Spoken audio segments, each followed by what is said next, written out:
Hi everybody, and welcome to another one of my school leader interviews. We are on series 3, episode 3 with Alex Rawlings, and I'm delighted to be joined by Alex for this episode, which is, as I said, episode 3.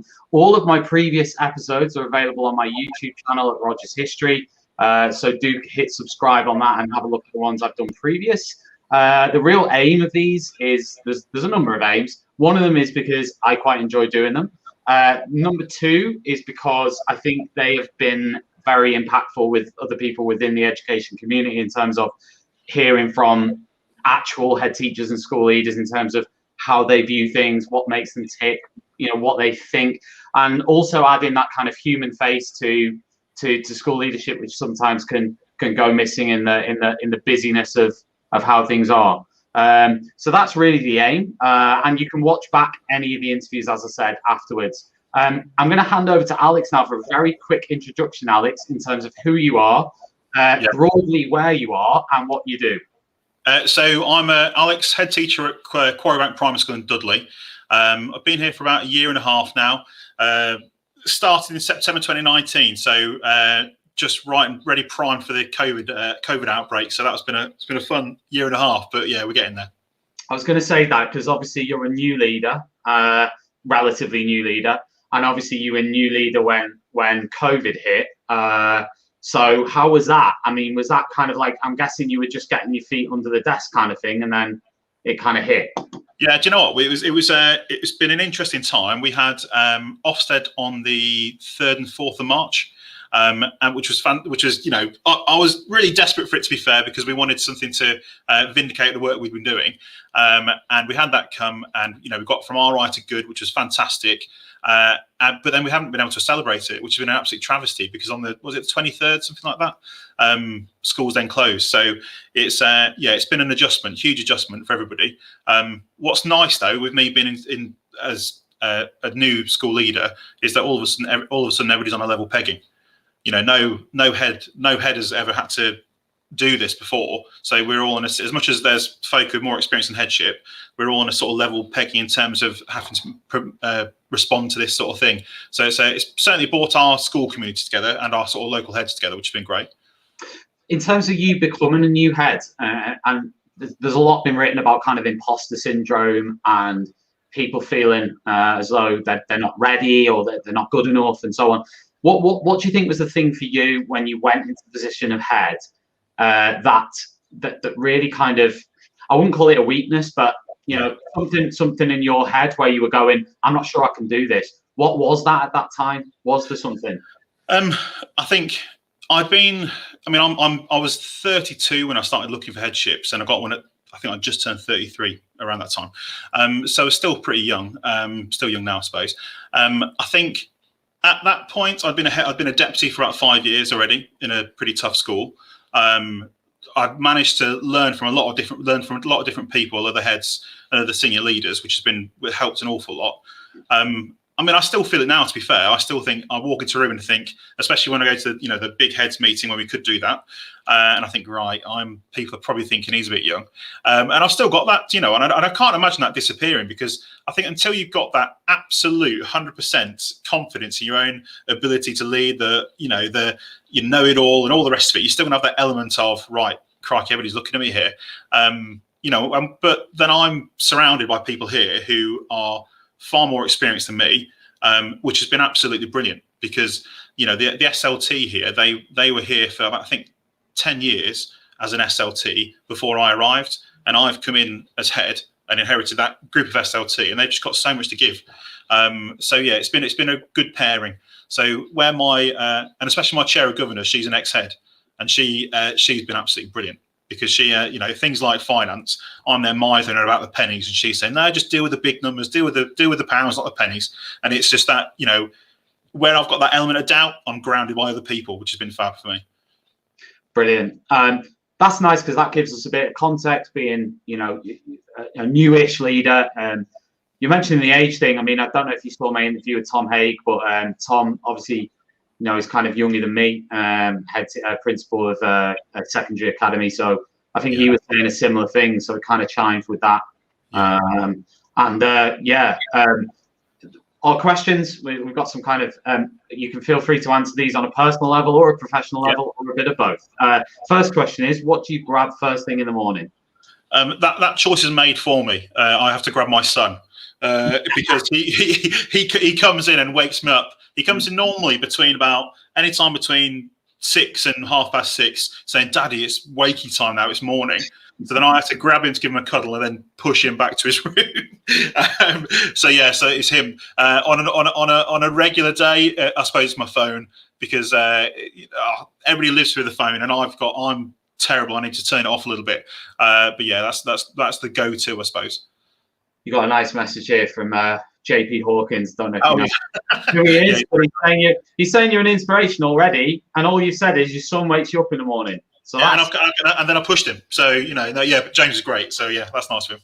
Yeah, but yeah. So I mean, I always ask this on every interview. But what time does your alarm go off? Because I'm always interested in this. 5:45. I live literally like 5 minutes from school. It's an absolute blessing. But then I've got to get obviously my other half works as well. She's a TA in my previous school. And she's, we've got 2 kids, a dog that needs walking. I saw your interview with Cassie earlier on, and she was saying about being up with the dog. And I thought, yeah, that is exactly, I just did not anticipate the dog changing my life like it does. But anyway, that's by the by.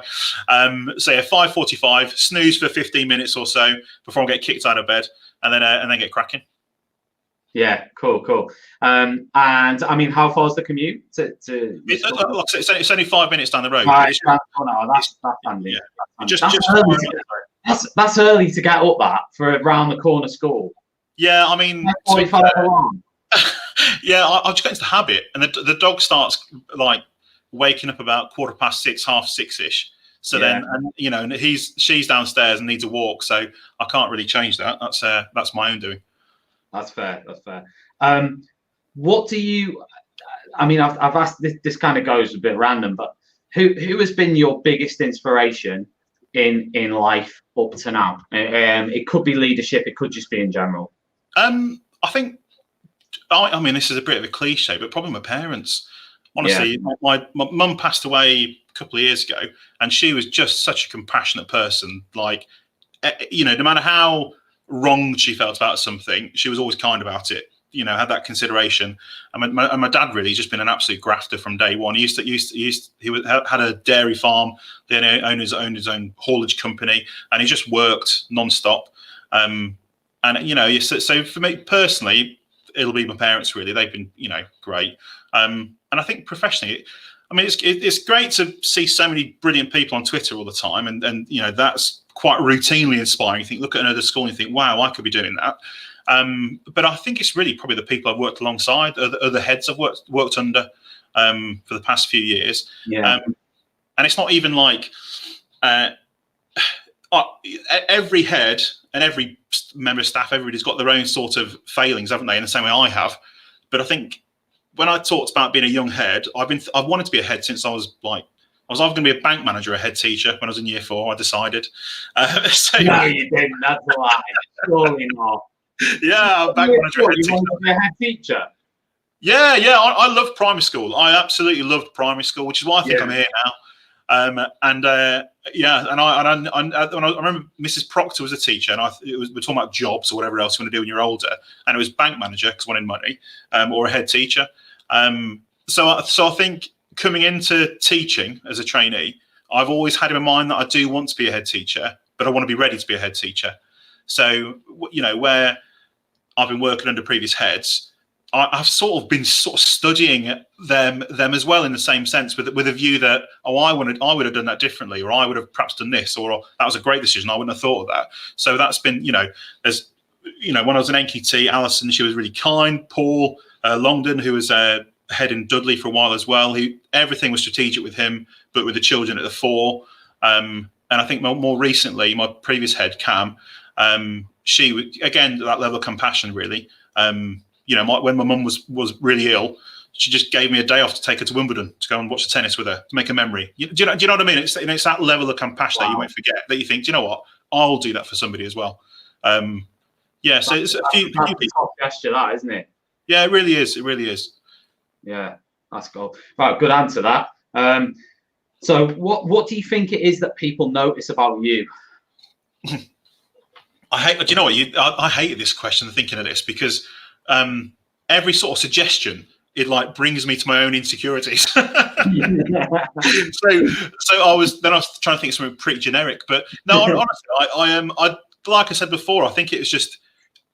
I'm very confident that I'm going to do a good job here, and we already have done. You know, we've done an awful lot of good things here, but there's still that element of doubt with my mind, thinking, "Oh, I'm a bit young." You know, when I'm looking around the staff room, amongst some brilliant team members, you know, like my deputy Jane, she's been at the school for like 30 odd years. You know, and you think, "Wow, she's so much more experienced than me." And I think there's that element in your back of your mind thinking, oh, maybe is this backwards? But you know, I think that just comes with time. I think, and I think that'll remain. And I'm quite comfortable with that, because I think if I didn't have that, then you'd have that level of arrogance, wouldn't you? So I think maybe people think I'm a bit young when they see me, perhaps. Okay. And what do you hope people notice about you? Really, I would want to come across as competent and want to come across as kind, and I think if you get those two done well, then you're probably you're ticking a few boxes. So a lot of work there, though. Makes sense. And biggest weakness, fatal flaw. I tend to move a bit too quickly, which is actually ironic because I'm quite sizable and I'm quite slow. But no, I see things and think, right, we need to fix that. Let's fix it. Then you think, well, do you know, like in fact, coming here as a head, there was an awful lot of work to do, an awful lot of fantastic stuff that already existed, which, you know, always needed to be remembered. Yeah. But in my head, I thought, do you know what, let's get curriculum sorted, let's nail that, then we'll move on to something else and something else. But as you get deeper in it, you start seeing things and thinking, do you know what, I can't ignore that. Let's do that as well. And I think I felt we were due Ofsted, which we did well, you know, great. But I think I felt the pressure. I gave in a bit too easily and thought, you know, we better do that as well. And we better do that. So arguably I pushed everybody a bit too hard. They were on board, which is brilliant, you know. But if we was to do it again, I think I'd pull back a little bit, go a bit slower for that longevity rather than that, you know, winning that 100-meter sprint. So, but that, you know, do you think you focused on Ofsted too much? I mean, you know, I love Ofsted, so I think it's a good question for me to ask. Yeah, do you know what I did? Because I think, I mean, not terribly. You know, the way I'm speaking about it, I suppose, you'd suggest that I was running people into the ground, which we certainly weren't. And everybody was on board, which is brilliant. But I think the further I got down the road, the more I thought, do you know what? I don't want an RI next to my first Ofsted, which is a terrible attitude, because when I was in my previous school under Paul London, the head then, when we were RI, we were the best school. We were the best we'd ever been at RI. We hit the groove and we were going, you know. So real terrible attitude. But I think, again, that is experience, years under your belt, and acknowledging it's not the end of the world, you know. And I'll certainly be head of an RI school at some point, I'm certain of it, unless they're abolished. The Ofsted, that is not school. So, you know, it's I think I let that drive it a little bit too much. But again, experience. I always say that it's the system that creates that. In my opinion, it's forcing people to try and be brave. And some people, when you started as a head or deputy or whatever in a school that is graded that way, then I'm struggling to see how you can expect people to be kind of that brave. Absolutely. Because at the end of the day, like, I don't know whether you agree with this or not, but in my head, I'm going, right, you enter that school, it's RI, I've got to do this, this, and this. Yeah. Even if I disagree in some ways, I'm going to do this, this, and this, because I know that that'll give me the best chance of achieving this grade. But again, that's that focus on the grade, on that, and that's. I mean, what do you think in terms of grading? I mean, do you think that grading should stay? Do you think it should go? Do you think Ofsted should go? Do you think Ofsted should stay? Do you think? I mean, what's your view? I struggle with this because I think I've never felt so much pressure in my life as when you do when you have Ofsted inspections. It's not comfortable. Nobody enjoys it. When you're in it, midway through that first day, you perhaps start to find a bit of a groove. And I did enjoy it, to be fair, because it was at that point a real opportunity to sell ourselves. And we sold ourselves really, really well. But if I was in the position where we were struggling and not being heard, then that would have been completely different. I think there should certainly be some regulation of education. There's got to be something to assure quality. Whether there's some legs in a bit more, peer reviews within the authority or MATs or whatever else. But I just don't. I'm more on board of Ofsted now than I was perhaps before, because it felt very much like a stick to beat schools with. I think there's a shift in attitude when Sean Harford was on Twitter and sharing this information, being a lot more transparent. But I think ultimately still there's just that history. There's a legacy of Ofsted where it's just people are terrified of it, and I think that's going to take a long time to shift. I don't know that the gradings help. The idea that, well, in fact, I had a prospective parent come in to have a look round very shortly after we had our Ofsted, because we were good, because they wouldn't have considered us before. Well, nothing changed in school between those 2 weeks of being all right to good. And their child would have been just as well supported. It's just that we hadn't been inspected. And so it's really about perception as well. So I think there's a lot that could perhaps change. I don't know. I don't have the answers, in all honesty. But I think there needs to be a shift in mindset about it, certainly.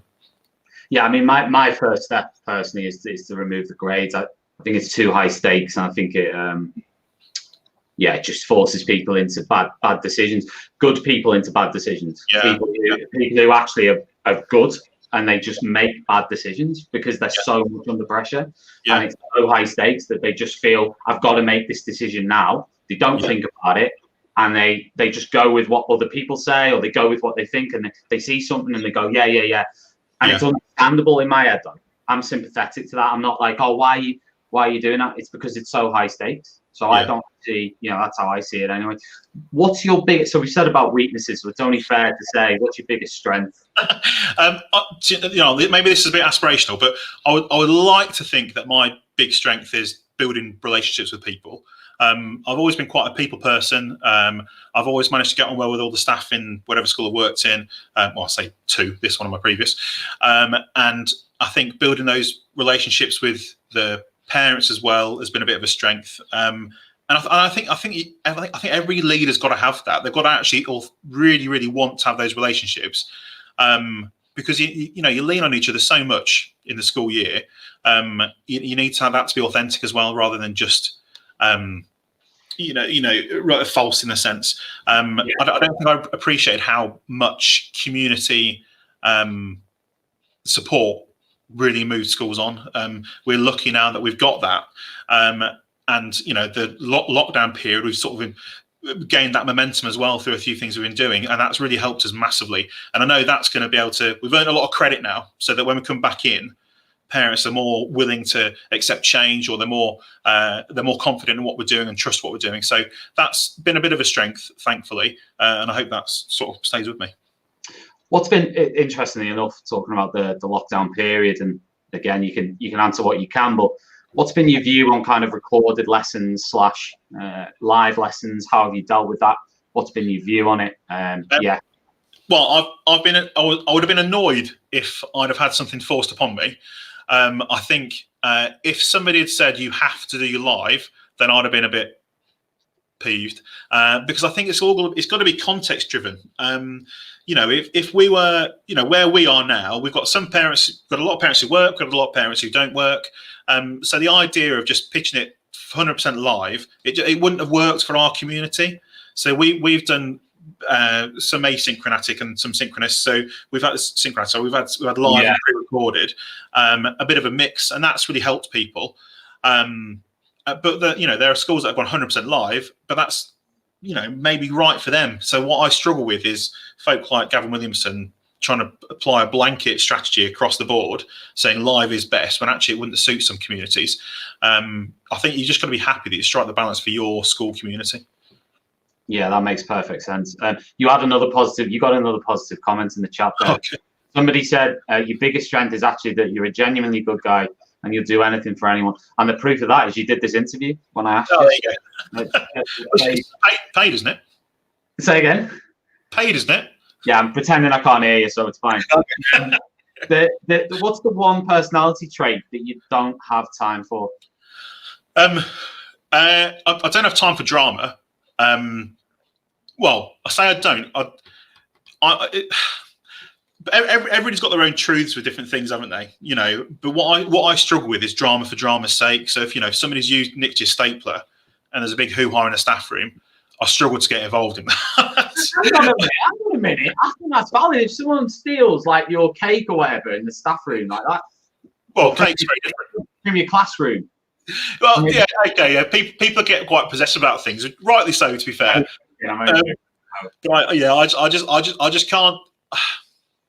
I can't get involved in the drama. It just detracts from everything.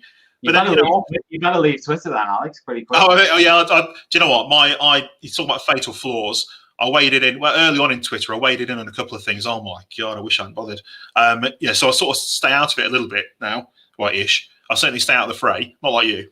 I was going to say, let's not talk about drama. Unfollow me after the interview. But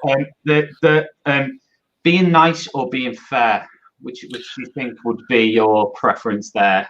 You have to choose. You have to choose. You have to choose between. Oh right, okay. Well, being nice or being fair, yeah. Being fair, to be honest, I am. Being fair, to be fair. Yeah, I tried to do that bit. Yeah. Being fair, I think being fair in itself is being nice in the sense that everybody as a school community know where they are and what on a level pegging. It's often too easy. Hang on, how am I trying to put this? It'll be great to be nice to everybody and be that yes person, say yes, of course you can have that day. Yes, of course you don't need to worry about that work or whatever else, just to appease people. But that's not the reality of leadership. And then by doing that by being nice to everybody, sort of by default, you're not being fair to anybody. So it's trying to get a bit of a even swap, I suppose. But being fair, typically, yeah. Makes sense. And what has been your best and worst day as a head teacher? Well, it's been only about a year and a half, so I've got less days than some to choose from. I mean, I'm going to go back to it, but worst day has got to be breaking up for lockdown, for that first lockdown on that Friday. I think by that point, I was just exhausted because we'd had the Ofsted a few weeks before, which is actually one of my best days, and absolutely exhausted. We had to turn around to remote learning within, turn on a dime. It was 12 hours or something. We had to get ready for remote learning, have that ready to go. Absolutely exhausted, and I just sat in the car park, the last one to leave on that Friday, apart from the site staff. And I didn't quite have a little sob, but I certainly had a drop of a tear because I just thought this is not what I wanted. It's not what anybody wanted, but it just wasn't in the plan. And it broke my heart to see the kids leave, not knowing when they're coming back. I mean, it's pretty normal now, isn't it? But yeah, I was going to say that's happened a few times, hasn't it? Now. Yeah. So it's So that first one was just such a departure from where you thought you were going to go and what you were going to do. But thinking of on the flip side of that, a few weeks before that, we had the Ofsted, we got the good. And it wasn't about the good that made it like a really good, the best day, I suppose. It was actually because it was just a vindication of all the things we've been doing. And the staff have been brilliant since day one, and I think they needed that as well. Being an RI school is a rough ride sometimes. So actually having somebody say, whether it's Ofsted or not, but having somebody say, yeah, actually you made the right choices there, and you're making some really good provision for your children. That in itself supported people, and I think that's probably one of my best days. Yeah.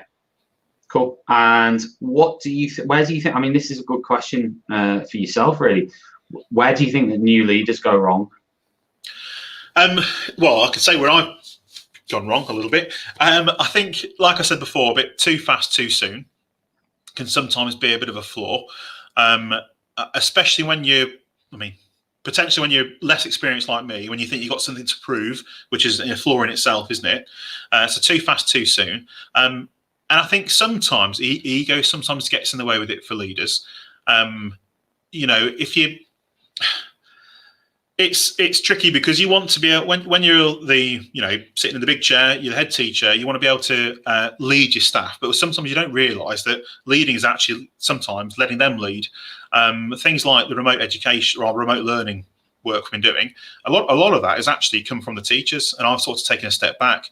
I think I would love to be the one that defines the plan, does everything, and say, here you go, guys, this is exactly what we're doing, because I think this is a great idea. But the reality is, the change we've made have just been born through the teachers themselves, and not through their disagreement with what we're doing, but actually they've then immediately, after day one, they're more experienced than me. So actually, it's taking your ego out of it, listening to other people and hearing what they've got to say to inform you, really. And I think what some people struggle to do is separate themselves as the person from a situation. My school business manager, Jude, she's absolutely fantastic. I'll go from there, but she challenges me quite routinely, quite heavily, in a really positive way, because we can have some real frank conversations, because she has this fantastic ability, which I'm learning from her, to separate the person from the event. She can talk to me she could be quite heavy with her opinions about things and whether I'm doing the right thing or the wrong thing, because she can separate the person from the event. And I know she loves me, and I love her to bits, but we can have that conversation. And so having that is really important. And I think being able to do that has got to be important for a leader. Totally agree with that. I think you need, but equally, I think for people to be able to do that with you, surely that's something you've had to build in as well. Because obviously, if they didn't think they could be frank with you, then they tiptoe around anyway, wouldn't they? Whoever it was. I think that's been one of the hardest things for me to get my head around, is that element of trust. Because I've been at my previous school, I was there for about 10 years, and I was there as an NQT, and I naturally built relationships with so many people. We trusted one another without a second guess, because we'd been together for so long. So coming into new school at Quarry Bank, I honestly thought, really naive, I thought I'd turn up, be a nice guy, people would see I'm a nice guy, and then they'll trust me. Fab. And I thought I'd got that, to be fair. And then I think we had a book monitoring exercise or something a while ago, which basically said to people, can you throw us some books so we can have a quick check on the curriculum, see where the children are up to, that sort of stuff. And then I saw a teacher walking home with 3 special books, and I thought, why have they got those 3 special books? And it's obviously because they wanted to make sure those 3 special books were marked and up to date or whatever else, and they were the ones that ended up on my desk. And I thought, oh no, God, trust is deep. Actually, it's really deep, because if that teacher really truly trusted that I wasn't going to start judging anything else, then they wouldn't take those books home to mark or do something special with. And I didn't realise how deep it went, really. So that was my own naivety. How did you change that? Well, I think it's just being honest, frank from day one, and being consistent with it. One of the things I did from the off really was for me trying to get into the classroom, and I because I was trying to promote professional dialogue with teachers, and them not being concerned about me being in their room, likewise me not being concerned about them being in mine if I'm teaching. So in each phase, I held a morning where I'd teach a lesson or two. Just lesson, sorry, a lesson, and invite all the teachers from the phase in to come and watch. Not as a model lesson. It wasn't here's what a perfect teacher looks like. It was, here's somebody teaching. Let's take it apart. Let's talk about it. And then maybe next time I'll be in your room, or you'll be back in mine, or just trying to garner that trust. But it takes a long time. Yeah, that makes perfect. And leading from the front, I guess, and putting yourself out there as well. Yeah, absolutely. So, what percentage of you in work is an act? Oh, that's a tough one, because I'd love to say that I rarely act. And I feel like I don't act. I really don't feel like I act an awful lot of times. I think what I try to do. Did you act when Ofsted were in? Do you know what? I don't know that I did. I certainly said please and thank yous. I didn't perhaps swear as much as I normally do. But I think you had to be a bit of a different sort of person. You had to put your armour on a little bit, and certainly be ready to challenge. But I perhaps didn't act so much. But on the day to day, I try not to act. I think where I do act, it's where I'm saying my future thoughts in the way that, if somebody comes to me with a problem, rather than me reacting to that news and being annoyed or upset or whatever else by it, I think, okay, what am I going to think about this in 6 hours' time? Yeah, I'll actually probably be quite generous and more understanding. So let's start from that point now. So then I don't need to act really, but I suppose I need to you take a step out of it. Delay. Yeah, I suppose so. Yeah, and just think, hang on, am I going to be annoyed about this in 6 hours' time? Probably not. So let's not be annoyed about it now. So I'll try not to, but that in itself is emotional labour. That's heavy going sometimes. And I think I've never been as tired as I have been as a head. I certainly do. I feel like teachers, I mean, I can only speak for myself, but teachers, when your teachers are tired, you're tired because you're grafting. You don't get a break. It's non-stop thinking all the time. But I think the head teacher tired is that emotional labour where you're having to make decisions really quickly, really think strategically about almost everything. And it's just pretty grueling in that sense. So very different. But there we go. Yeah, that makes perfect sense. And actually, we're coming up to 2 questions left. First one of those is, when hiring teachers, what do you look for and what makes the perfect teacher candidate in your head? I absolutely, I don't enjoy the interview process, anything to do with it. I think there's got to be, I don't know what the answer is, but I feel like there's got to be a better way to recruit because, I've interviewed local teacher pools, as well as my own school context. And at every sort of stage, you think, somebody, depending on what they say in those 5 minutes or so, that can determine whether they get the job or not. And that's probably not good enough, really, I don't think, into assuring you've got the right person. I think what I would say, though, is I'm not so swayed by the quality of teaching at the moment. And I know that sounds odd, but if you're an NQT, you're an NQT, you're a newly qualified teacher, there's absolutely no way that you'll be the finished product. I'm a better teacher now than I ever have been, I think. So I just learn more and more as you go. And so I think really I tend to look for the people that I think, are they really, really keen to work with children? Yeah, tick. Are they really keen to study the art of teaching? And are they committed to getting better? And if they're those things, they're probably on a good pegging, to be fair. I think, but what unfortunately sometimes happens coming from ITT is they get these lessons judged as outstanding as a looking for an NQT position, and they tend to think that that's going to be the big sell. Sometimes, so it's really I tend to look to a point on values rather than their skill set, I suppose, because you can develop the other. So it's tricky to a point. I was going to say, so it's more, I guess, like their attitude to their own professional development and their own outlook in the profession. And I think I appointed a teacher last year, Aidan, and he's absolutely brilliant. And from day one, he's just listened and he's wanted to know how to get better. I think if you've got that attitude, you can make some fantastic teachers, give the children really what they should have, rather than thinking that, from a model, an observed lesson, they're the finished product, done, let's get them in. So I think there's a lot of mileage in that, I think, employing from the values. Last question. What does success as a school leader look like to you? Well, I think really there's got to be a good level of authenticity to the leader. I think if you're in a position as a senior leader in school, you've got to really want to be in it for the people you're surrounded by, whether it's the children, the parents, and the staff. And there's got to be that can't be play acting. That's got to be sincere. You've got to really want to be there to support them. I think being compassionate with everybody has got to be there. I think there's a huge groundswell for promoting well-being in schools, and that's been that's been coming for a long time, and it should have been here a little while ago as well.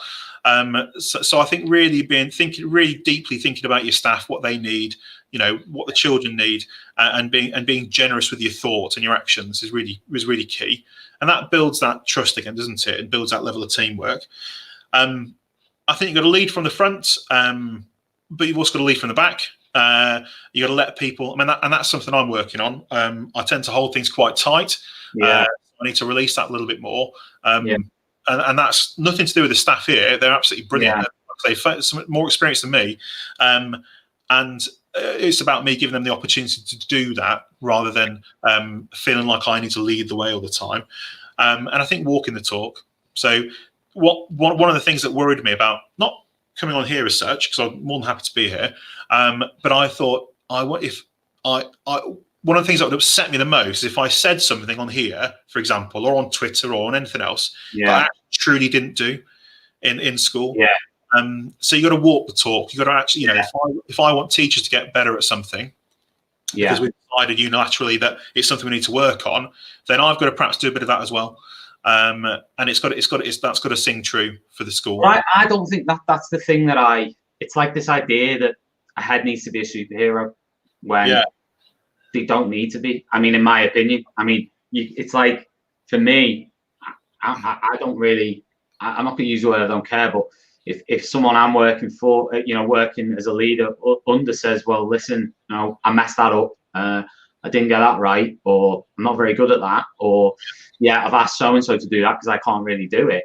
I'm not seeing that as a problem. I'm going, cool. As long as it works, then I don't see that as a personal reflection on you. And I would think that actually most teachers are the same. But I think when you're a leader, and obviously I've been in middle leader, I've been a senior leader, and when I'm in that position, I'm thinking, well, I'm not seeing it that way. I'm going, no, I've got to be the kind of superhero. I've got to be infallible. I've got to be like on it. And then you lose the humanity. Then you lose the trust, because people are going, all right, if he's perfect, then I've got to be perfect. Because, I've got to live up to that level. And that's where I think you get that cycle, those problems, I wouldn't necessarily say a toxic culture, but certainly if everyone's trying to get to be better, not better, but more and more perfect on the outside, then it becomes that vicious circle. Showing that is, I think that's got to be key, isn't it? And that's why I wanted to teach from when I got back in, when I was employed, sorry, in those first few months, so they could see that, again, it wasn't a modelled lesson. It was just, let's talk about some teaching. And sometimes it wasn't great. I'm not the best teacher on my staff. And it's good for them to see that, in it together. So there's a lot of that. And it's a bit like football management, isn't it? It's like someone like Mourinho, people like that who weren't that great as players, like I'm not saying you were a bad teacher, Alex, but you get my point. Like, there's always different levels, but then some people are amazing at leadership, and that's in teaching, I think we got it wrong, because we say you're a good teacher, you're a good leader, or you're a bad teacher, so therefore there's no chance you'll be able to lead. I think they're completely different things. Do you know what was interesting when I first started? After I had a few frank conversations with people about how they felt about it in school, and how they're getting on, and they were really powerful conversations. And I think there was a couple of people who'd been here for a long time, and they're class based. They're not leaders as such. And one of them said, I was worried that you'd think that I've been teaching for so long and I'm just a teacher. Oh my God, honestly, that broke my heart, because I just thought, no, you're gold dust. To have experience on your staff, and they just want to focus on the craft of teaching. That's amazing. Yeah, definitely, 100%. Listen, Alex, it was an absolute pleasure. Thanks for being so honest in all your answers today. I'm sure a lot of people will get a lot out of listening to you talk about a range of things, and thanks for giving up your time to do it. No worries, not a problem. It's been great. I really appreciate the offer. Thanks, fella. I'm going to end the broadcast now. Cheers. Okay, cheers, Tom. Thanks. Bye. Bye.